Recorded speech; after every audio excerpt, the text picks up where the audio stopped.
So making sure that not only are you leading them well, but you're pouring back into them and you are actually creating a system that they can thrive in too. Because most of the time, unhappy employees come from poor onboarding processes and a lack of clear expectations of what is required of them. And then leadership leaks. So if you're not also doing your own work to continue to better yourself and show up as the leader your team needs you to be, that creates resentment on both sides. Sure. Because obviously, as a doctor, like your job in those moments is to be the doctor. Maybe along the way you needed to do everything, but there has to come a time where, like you said, don't do it alone, because having the right team around you, even if it's family, right? Even if somebody you could bring in, a cousin, a sister, your wife, your husband, a neighbor, I mean, whatever, Right. but somebody to allow you, the DC, the ability to do your job the best way you know how.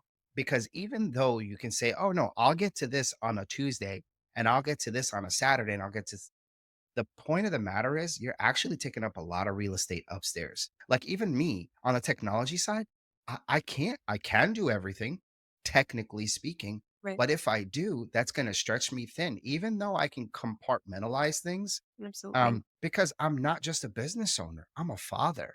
I'm a Right. friend. I'm a brother. I'm a son.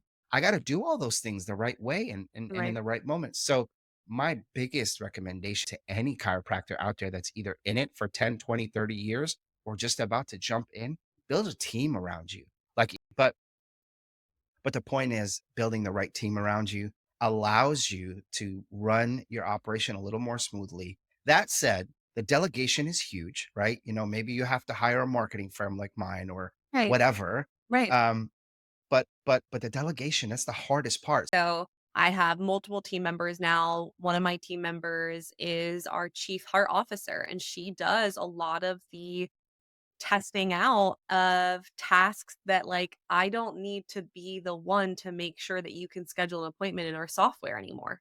Like my team member knows how to do that through and through. And in fact, is actually the one that does that now on a regular basis. I do not. So there may even be nuances or things that I don't even know about anymore that my team has figured out a more efficient way to do it. What's one like huge, ginormous goal that you haven't achieved yet, but are determined to reach? And what steps are you taking to get there?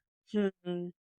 I mean, hiring my first associate doctor is a big one, but I definitely foresee us being a practice where we have 3 full-time doctors at any given time. So, Wow. my goal for that is for that to happen at the end of this year. I'd love to have another doctor hired, especially as, again, I get into more of a stage of my life where I'm also exploring like family life, etc.